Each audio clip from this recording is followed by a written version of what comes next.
दोस्तों, क्या हुआ जब डीएम साहिबा कुंभ मेले में स्नान करने पहुंची और वहां उनका तलाकशुदा पति, जो अब नागा साधु बनकर भीख मांग रहा था, से उनका सामना हुआ। इसके बाद डीएम मैडम ने जो किया उसे सुनकर आपके भी होश उड़ जाएंगे। यह घटना है उत्तर प्रदेश के प्रयागराज शहर की, जहां एक निम्न मध्यम वर्गीय परिवार में एक बेटी का जन्म हुआ था। परिवार में पहले भी कई लड़कियां जन्मी थीं, और जब फिर से एक लड़की का जन्म हुआ तो परिवार के लोग मायूस हो गए। सभी को बेटा चाहिए था, लेकिन बेटी के जन्म पर कोई खुश नहीं था। बच्ची का नाम कविता रखा गया। कविता के पिता का नाम दीनदयाल और मां का नाम सवित्री था। कविता बचपन से ही पढ़ाई में बहुत होशियार थी। वह प्रयागराज के ही एक सरकारी स्कूल में पढ़ाई करती थी और हमेशा अपनी कक्षा में सबसे ज्यादा अंक लाकर पास होती थी। उसके स्कूल के शिक्षक अक्सर उसके माता पिता से कहा करते थे कि उनकी बेटी बहुत होशियार है और इसका भविष्य उज्जवल है। वे उन्हें सलाह देते थे कि कविता को आगे पढ़ाएं ताकि वह एक अच्छी नौकरी कर सके। लेकिन उसके पिता हमेशा कहा करते थे, यह तो एक लड़की है, इसे क्या आगे पढ़ाना, यह पढ़ लिख कर क्या करेगी, इसे तो ससुराल जाकर चूल्हा चौका ही संभालना पड़ेगा, इसलिए इसे पढ़ाने की कोई जरूरत नहीं है। पर उसकी मां सवित्री अपने पति से लड़ाई झगड़ा करके कविता को हमेशा पढ़ाती आई थी। धीरे धीरे समय बीत रहा था और अब कविता 10वीं कक्षा में पढ़ाई कर रही थी। उसकी उम्र लगभग 16 साल थी। तभी समाज के कुछ लोग कविता के लिए रिश्ता लेकर उसके माता पिता और दादा दादी के पास आए। यह सुनकर कविता बहुत दुखी हो गई, क्योंकि उसकी उम्र अभी सिर्फ 16 साल थी। लेकिन उसके पिता दीनदयाल बहुत खुश थे, क्योंकि लड़के वाले एक अमीर खानदान से थे। वे चाहते थे कि जल्दी से कविता की शादी करके इस जिम्मेदारी से मुक्त हो जाएं। कविता के दादा दादी भी इस रिश्ते के लिए तैयार हो गए, लेकिन उसकी मां सवित्री अब भी उदास थीं। सबने बिना कविता की रजामंदी पूछे और उसकी पसंद नापसंद जाने बिना ही इस रिश्ते के लिए हां कर दी। लड़के की उम्र करीब 19 साल थी, जबकि कविता की सिर्फ 16 साल। जब कविता को पता चला कि उसकी शादी के लिए रिश्ता तय कर दिया गया है और कुछ दिनों में उसकी शादी होने वाली है, तो वह बहुत दुखी हो गई। उसने अपनी मां से कहा, मां, मुझे आगे पढ़ाई करनी है, मुझे अभी 11वीं और 12वीं की परीक्षा भी देनी है, मैं आगे पढ़ना चाहती हूं, मुझे शादी नहीं करनी है। लेकिन उसकी मां सवित्री भी क्या कर सकती थी? वह भी अपने सास ससुर और पति के आगे मजबूर थी। एक दिन उन्होंने अपने पति दीनदयाल से कहा, अभी कविता शादी नहीं करना चाहती है, उसे पढ़ाई करने दीजिए, इसकी शादी हम बाद में करवा देंगे। यह सुनकर दीनदयाल बहुत गुस्से में आ गए। उन्होंने सवित्री को खूब मारा और प्रताड़ित किया, कहते हुए, तू ही इस लड़की को बिगाड़ रही है। बड़ी होकर यह किसी लड़के के साथ भागकर शादी कर लेगी और मेरा नाम समाज में डूबा देगी। इससे अच्छा है कि मैं अभी इसकी शादी करके इस समस्या से छुटकारा पा लूं। यह सब सुनकर कविता बहुत दुखी हो गई। अपनी मां को मार खाते हुए देखकर वह भी पिघल गई और शादी के लिए हां कर दी। इसके बाद उसकी 10वीं की परीक्षा हुई, जिसमें वह अच्छे नंबरों से पास हुई। लेकिन अब उसकी शादी की तारीख पास आ गई और उसे यह बाल विवाह करना पड़ा, जो वह नहीं चाहती थी। शादी के अगले दिन कविता ने अपने पति से बात करने की कोशिश की, लेकिन उसका पति न तो उसकी ओर देखता था और न ही उसके करीब आता था। शादी के बाद भी दोनों के बीच दूरियां बनी रहीं। कविता अपने सास ससुर और घर के अन्य लोगों की सेवा करती थी। वह सुबह जल्दी उठकर खाना बनाती, घर की सफाई करती और धीरे धीरे उसके सास ससुर भी उसे प्रताड़ित करने लगे। आए दिन वे उसे ताने मारते और ढेर सारा काम करवाते। अब उसका पति भी धीरे धीरे प्रताड़ना में शामिल हो गया। वह रोज रात को शराब पीकर आता और कविता को परेशान करता और बिना किसी बात के शोषित करता और परेशान करता था। कविता धीरे धीरे बहुत ज्यादा परेशान हो रही थी। एक दिन वह अपने माता पिता के घर जाती है, जहां वह अपनी मां और अपने पिता को अपने साथ हो रहे अत्याचार के बारे में बताती है। लेकिन उसके पिता उसका साथ नहीं देते और कहते हैं, जैसा तेरे सास ससुर कहें तू वैसा ही कर, अपने पति से ज्यादा झगड़ा मत किया कर। ऐसा कहकर वे कविता को ससुराल वापस भेज देते हैं। अब न तो उसके पिता उसकी सहायता करते हैं और न ही कोई उसका पक्ष लेता है। ससुराल उसका पूरी तरह से नरक बन चुका था। एक दिन कविता की मुलाकात उसकी सहेली सरोज से होती है। सरोज कहती है, तेरा 10वीं का रिजल्ट आ गया है और तूने पूरे बोर्ड में सबसे ज्यादा नंबर लाकर टॉप किया है। यह सुनकर कविता खुश तो होती है, लेकिन मायूस भी हो जाती है और अपनी सहेली के सामने फूट फूट कर रोने लगती है। सरोज पूछती है, क्या हुआ? तूने पूरे जिले और प्रदेश में टॉप किया है, फिर तू रो क्यों रही है? तू कविता अपनी आप बीती बताती है और कहती है, मुझे तो आगे पढ़ाई करनी है और एक बड़ा अधिकारी बनना है, लेकिन मेरे ससुराल वाले मुझे बहुत प्रताड़ित करते हैं, मुझसे खूब काम करवाते हैं और मेरा पति मुझे रोज रात को मारता है, खूब मेरी पिटाई करता है। ये सुनकर सरोज भी रोने लग जाती है और कहती है, तू कब तक इस नरक में रहेगी? एक ना एक दिन तुझे इससे बाहर आना ही पड़ेगा, वरना तू इसी तरह जीते जी मर जाएगी। एक दिन तुझे हार्ट अटैक आ जाएगा। इससे अच्छा है कि तू अपनी पढ़ाई जारी रख और 11वीं की परीक्षा दे और आगे तू 12वीं भी कर और आगे जाकर एक बड़ी अफसर बन। अगर तू ऐसे ही इस नरक में रहेगी तो अपनी पूरी जिंदगी कैसे बिताएगी? सरोज कविता का काफी उत्साह बढ़ाती है और कहती है, तू आगे पढ़ाई कर, तेरे बहुत बड़े सपने थे। आखिर क्या हुआ तेरे उन सपनों का? इसके बाद कविता गहरी सोच में पड़ जाती है। थोड़ा समय आगे बढ़ता है, लेकिन सरोज की बातें कविता के दिमाग में गहराई से बैठ जाती हैं।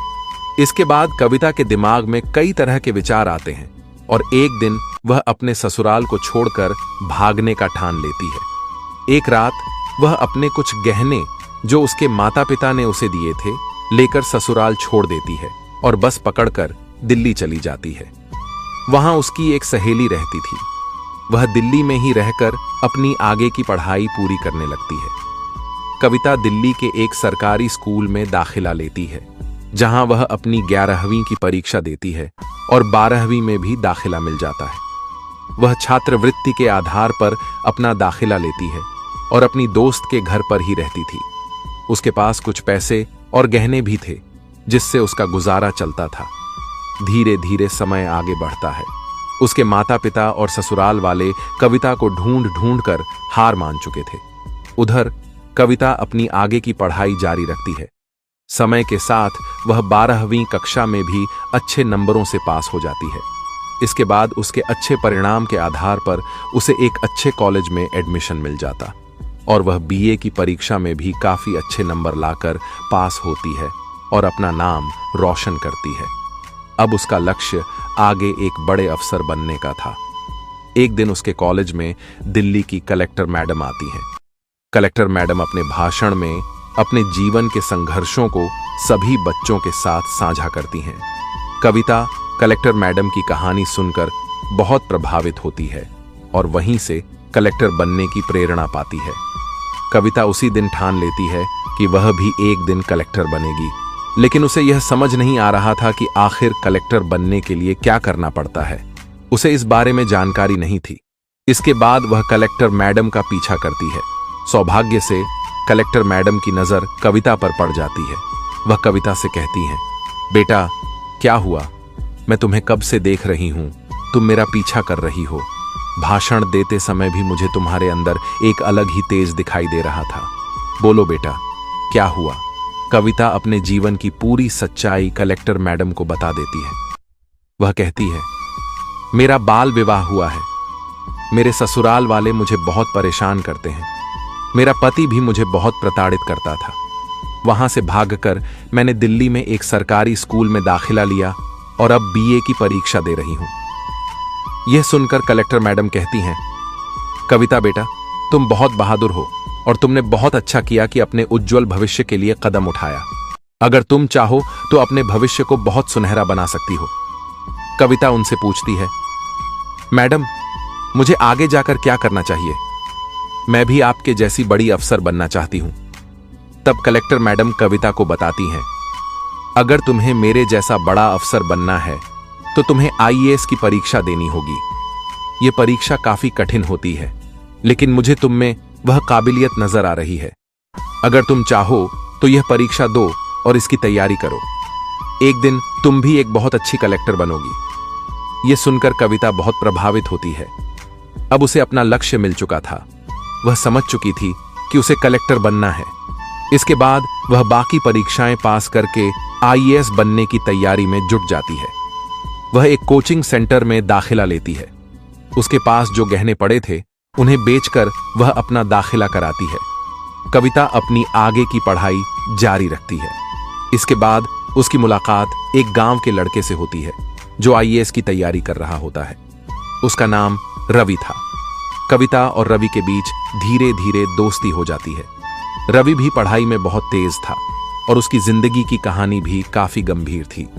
वह भी एक गरीब परिवार से था और अपने पूरे घर बार को छोड़कर कलेक्टर बनने के लिए दिल्ली आया था।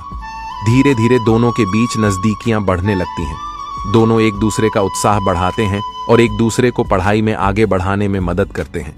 वे साथ में आईएएस की परीक्षा की तैयारी कर रहे होते हैं।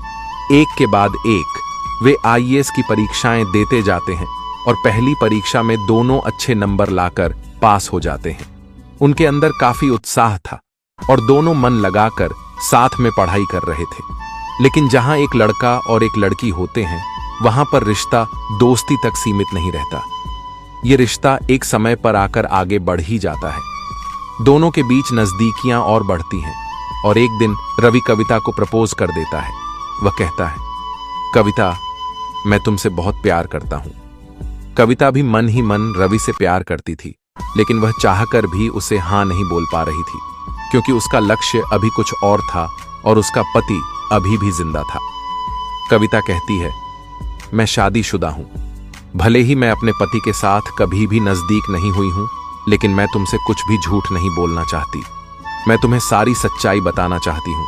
मुझे तुम बहुत पसंद हो, लेकिन मेरा बाल विवाह हुआ है और मैं अपने पति को छोड़कर यहां आई हूं। रवि कहता है, मुझे तुम्हारे पास्ट से कोई लेना देना नहीं है। मुझे तुम बहुत पसंद हो और मैं तुम्हारे साथ पूरी जिंदगी बिताना चाहता हूं। हम दोनों साथ में मिलकर कलेक्टर की आगे की परीक्षा देंगे और साथ में कलेक्टर बनेंगे। इसके बाद कविता भी रवि को हां कर देती है और दोनों एक दूसरे के और ज्यादा नजदीक आ जाते हैं। लेकिन कहते हैं ना कि जहां नजदीकियां बढ़ जाती हैं वहां लक्ष्य छूट जाते हैं, और हुआ भी यही। धीरे धीरे रवि का पढ़ाई से मन हट रहा था, जबकि कविता का ध्यान अपने लक्ष्य पर केंद्रित था। वह अपनी परीक्षा की तैयारी पूरी जोरों शोरों से कर रही थी, लेकिन रवि के मन में सिर्फ कविता के ही ख्याल थे। अब अगली परीक्षा आ चुकी थी। कविता ने अपना पेपर खूब अच्छे से दिया और रवि ने भी अपना पेपर दिया, लेकिन परिणाम उम्मीद के बिल्कुल उलट निकले। कविता अपनी परीक्षा में अच्छे नंबरों से पास हुई, जबकि रवि फेल हो जाता। यह देखकर रवि काफी ज्यादा दुखी हुआ। कविता ने भी रवि से कहा, हम कुछ समय के लिए अब दूर रहेंगे, क्योंकि अगर हम दोनों ऐसे ही साथ रहेंगे तो इसका असर हमारी पढ़ाई पर पड़ेगा और अब आखिरी पड़ाव आ चुका है। कविता ने रवि की बात सुनी और खुशी के मारे उसकी आंखों में आंसू आ गए। उसने कहा, तुम सच में मुझे ऐसा सुनाए हो? क्या मैंने सच में कलेक्टर बनने के लिए टॉप किया है? रवि हंसते हुए कहता है, हां, तुमने पूरे जिले में टॉप किया है और अब तुम्हें कलेक्टर बनने का अवसर मिलेगा। मुझे खुशी है कि तुमने यह साबित कर दिया कि किसी भी मुश्किल को पार कर बड़े लक्ष्य को हासिल किया जा सकता है। कविता की आंखों में आंसू थे, लेकिन वह अपने आंसुओं को छिपा नहीं पाई। उसने कहा, यह सब तुमसे मिले समर्थन, प्रेरणा और मेहनत के कारण हो सका। बिना तुम्हारी मदद के मैं यह रास्ता नहीं तय कर सकती थी। रवि और कविता दोनों एक दूसरे को देखकर मुस्कुराए। कविता के लिए यह सफलता सिर्फ एक व्यक्तिगत उपलब्धि नहीं थी, बल्कि यह हर उस कठिनाई, संघर्ष और दर्द का प्रतीक थी जिसे उसने अपने जीवन में सहा था। कविता का जीवन अब एक नई शुरुआत की ओर बढ़ रहा था और रवि भी उसकी सफलता को देखकर गर्व महसूस कर रहा था। अब दोनों जानते थे कि सफलता सिर्फ शिक्षा और कठिन मेहनत से नहीं, बल्कि अपने सपनों के लिए लगातार लड़ने और हार न मानने से मिलती है। अगले कुछ दिनों में कविता का इंटरव्यू हुआ, जिसमें उसने शानदार प्रदर्शन किया और अपनी पूरी तैयारी को साबित किया। परिणाम आया और कविता ने कलेक्टर बनने का सपना पूरा किया। रवि ने उसकी कड़ी मेहनत को देखा और कहा, तुमने सिर्फ अपने लिए नहीं, बल्कि उन सभी महिलाओं के लिए भी एक मिसाल पेश की है जो समाज में दबावों और चुनौतियों का सामना करती हैं। तुमने हमें सिखाया कि किसी भी स्थिति में अपने सपनों से समझौता नहीं करना चाहिए। कविता ने कहा, यह मेरी केवल व्यक्तिगत सफलता नहीं है, यह उन सभी लोगों की सफलता है जिन्होंने मेरे सपने में विश्वास किया और मुझे हर कदम पर समर्थन दिया।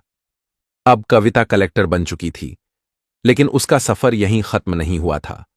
उसने और रवि ने कसम खाई थी कि वे दोनों एक दूसरे का साथ नहीं छोड़ेंगे और अपनी मंजिल तक एक साथ आगे बढ़ेंगे। कविता ने रवि को गले लगाकर बहुत रोते हुए पूछा, तुम्हारे रिजल्ट का क्या हुआ? रवि ने मुस्कुराते हुए कहा, मैं तो तीसरे अटेम्प्ट में भी फेल हो गया था और चौथे अटेम्प्ट में भी फेल हो चुका हूं। यह सुनकर कविता का दिल भर आया। उसने मायूस होकर कहा, मुझे माफ कर दो।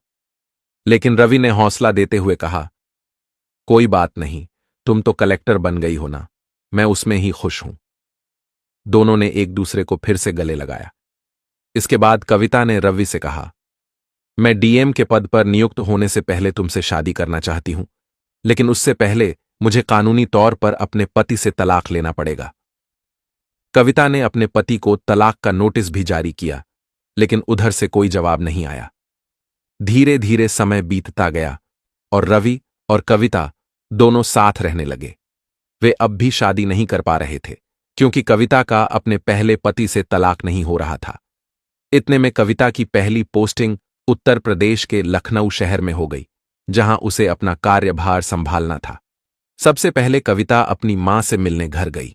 उसने घर जाकर अपनी मां को ढूंढा, जो किचन से बाहर आईं। अपनी बेटी को सामने देखकर मां खुशी से झूम उठीं। उन्होंने कविता को गले लगाया और कहा, बेटी, तू कहां गई थी इतने साल? हम सब बहुत परेशान थे। कविता ने अपनी मां को बताया, मां, मैं दिल्ली में थी। वहां मैंने खूब मेहनत की और आज मैं कलेक्टर बन गई हूं। यह सुनकर उसकी मां की आंखों में आंसू आ गए और उन्होंने अपने पति को बुलाया। कविता के पिता अपनी बेटी को देखकर खूब रोने लगे और कहते हैं, बेटा, मुझे माफ कर दे। इस समाज में बेटियों के साथ इतना गलत होता है, जिसके चलते मैंने तेरी नाबालिग अवस्था में ही शादी करवा दी थी। तेरे ससुराल वालों ने तुझे बहुत प्रताड़ित किया था, फिर भी मैंने तेरी एक नहीं सुनी थी। आज मुझे इसका खूब एहसास हो रहा है। कविता के पिता रो रो कर उससे माफी मांगने लगे। कविता ने अपने दोनों माता पिता को गले लगाते हुए कहा, अब सब ठीक है, आप मेरे साथ चलिए। हम अब एक अच्छे घर में साथ रहेंगे। इसके साथ ही कविता के माता पिता भी उसके साथ रहने लग गए। धीरे धीरे समय बीतता गया। एक दिन प्रयागराज में महाकुंभ मेले का आयोजन हो रहा था। मां ने उससे कहा, बेटा, अगर तुम्हें अपने काम से थोड़ी सी फुर्सत मिल जाए तो हम प्रयागराज कुंभ मेले में चलें। कविता ने अपनी नौकरी से 2 दिनों की छुट्टी लेकर अपने माता पिता के साथ प्रयागराज जाने का फैसला किया। यह महाकुंभ सदी का सबसे बड़ा आयोजन था। वहां कुंभ मेले की रौनक अपने चरम पर थी। साधुओं और चमत्कारिक संतों की भीड़ से मेले का माहौल अद्भुत हो गया था। डीएम मैडम कविता अपनी मां और पिता के साथ इस पवित्र महाकुंभ मेला घूम रही थी। वह गंगा नदी के घाट पर पहुंची, जहां स्नान हो रहा था। तभी अचानक एक नागा साधु वहां आता है और कविता के पैर पकड़ने लग जाता है। कविता ने चौंकते हुए साधु से पूछा, आप मेरे पैर क्यों पकड़ रहे हो? साधु महात्मा ने अपने मुंह से राख हटाई और यह देखकर कविता स्तब्ध रह गई। वह साधु कोई और नहीं बल्कि उसका पहला पति था। कविता ने कहा, आप साधु के रूप में कैसे? साधु यानी कविता के पति ने कहा, जब तक तुम मेरे साथ थीं, मैंने तुम्हारी कदर नहीं की। मैं तुम्हें रोज पीटता था, लेकिन जब तुम मुझे छोड़कर चली गईं, तो मुझे तुम्हारी बहुत कमी महसूस हुई। मेरे माता पिता को भी तुम्हारे बिना बहुत बुरा लग रहा था। धीरे धीरे मैं बहुत दुखी हो गया। मैंने तुम्हें खूब ढूंढने की कोशिश की, लेकिन तुम नहीं मिली। मैंने एक अच्छी औरत को खो दिया था और बहुत ज्यादा दुखी हो गया था। कुछ सालों तक मैं इधर उधर पागलों की तरह घूमता रहा। इसके बाद मैंने निश्चय किया कि मैं अब संन्यास ले लूंगा, और तब मैंने साधु बनने का फैसला किया। यह सुनकर कविता और उसके माता पिता के होश उड़ गए। वह साधु रोते हुए बोला, मैंने तुम्हें खूब मारा था, खूब प्रताड़ित किया था। मुझे माफ कर दो, मुझे माफ कर दो। कविता ने अपने पहले पति से कहा, अगर आप मुझे नहीं मारते, नहीं प्रताड़ित करते, तो आज मैं कलेक्टर नहीं बन पाती। नियति ने यही लिखा था, जो भगवान चाहते हैं वही होता है। अगर आप और आपके माता पिता मुझे प्रताड़ित नहीं करते, तो आज मैं डीएम नहीं बन पाती। इसके बाद डीएम मैडम यानी कविता उस अघोरी साधु जो उनके पहले पति थे से कानूनी तौर पर तलाक ले लेती हैं। तलाक के बाद कविता और रवि की शादी होती है। उनकी शादी बेहद धूमधाम से होती है और दोनों एक दूसरे के साथ प्रेमपूर्वक रहने लगते हैं। शादी के बाद कविता और रवि ने एक दूसरे के साथ मिलकर अपनी अपनी जिम्मेदारियों को बखूबी निभाया। कविता ने अपने डीएम के पद पर रहते हुए समाज में कई सकारात्मक बदलाव लाए। उन्होंने महिलाओं के अधिकारों और शिक्षा के लिए कई योजनाएं शुरू की, जिससे कई लड़कियों को अपने सपने पूरे करने का मौका मिला। रवि ने भी अपने कलेक्टर बनने के सपने को फिर से जीने का फैसला किया और कविता के समर्थन से एक बार फिर से परीक्षा की तैयारी शुरू की। इस बार रवि ने पूरी लगन और मेहनत से पढ़ाई की और आखिरकार वह भी कलेक्टर बनने में सफल हो गया। दोनों ने अपने अपने क्षेत्रों में आदर्श बनकर समाज के सामने एक उदाहरण प्रस्तुत किया। उनकी कहानी ने न केवल लोगों को प्रेरित किया, बल्कि यह भी दिखाया कि अगर सही समय पर सही फैसले लिए जाएं और सच्चे साथी का साथ हो, तो किसी भी मुश्किल को पार किया जा सकता है। उनकी सफलता की कहानी पूरे देश में चर्चा का विषय बन गई और कई युवा उनके जीवन से प्रेरणा लेकर अपने सपनों को साकार करने के लिए आगे बढ़े। कविता और रवि का जीवन एक प्रेरणादायक कहानी बन गया, जो समाज में परिवर्तन और उम्मीद की किरण लेकर आया। दोस्तों, इस कहानी का उद्देश्य किसी को दुखी करना या किसी की भावनाओं को ठेस पहुंचाना नहीं है। हमारा उद्देश्य आपको जागरूक और सतर्क करना है, ताकि आप इन कहानियों से सीख लेकर समाज में एक सकारात्मक बदलाव का हिस्सा बन सकें। कहानी का संदेश। कविता और रवि की कहानी हमें सिखाती है कि जीवन में कितनी भी कठिनाइयां आएं, अगर हम अपने लक्ष्य पर दृढ़ रहते हैं और सही मार्गदर्शन पाते हैं, तो कोई भी बाधा हमें रोक नहीं सकती। यह कहानी महिलाओं की शिक्षा, आत्मनिर्भरता और समाज में समानता के महत्व को भी उजागर करती है। समाज को संदेश। इस कहानी से हमें यह सीखने को मिलता है कि हर व्यक्ति को अपने अधिकारों के प्रति जागरूक होना चाहिए और किसी भी प्रकार की प्रताड़ना को सहन नहीं करना चाहिए। हमें महिलाओं की शिक्षा और स्वतंत्रता का सम्मान करना चाहिए और उन्हें आगे बढ़ने के लिए प्रोत्साहित करना चाहिए। आपसे निवेदन है कि हमारे YouTube channel fire crime story hub को लाइक, शेयर और सब्सक्राइब करें। हमारा उद्देश्य इन कहानियों के माध्यम से समाज में जागरूकता फैलाना है, ताकि आप सतर्क रहें और एक बेहतर समाज के निर्माण में योगदान दें। आज के लिए बस इतना ही। कल फिर मिलेंगे एक नई कहानी के साथ। आपके समय और समर्थन के लिए बहुत बहुत धन्यवाद। दोस्तों, इस वीडियो में जो घटना बताई गई है, उससे आपको क्या सीख मिलती है? हमारे देश में आज भी कई ऐसी जगहें हैं जहां बाल विवाह जैसी कुप्रथाएं जारी हैं। कई लड़कियों के माता पिता उनकी बचपन में ही शादी तय कर देते हैं, जिससे उनके सपने अधूरे रह जाते हैं। आपकी इस पर क्या राय है? कृपया अपने विचार कमेंट में जरूर साझा करें और वीडियो को लाइक करना न भूलें। धन्यवाद।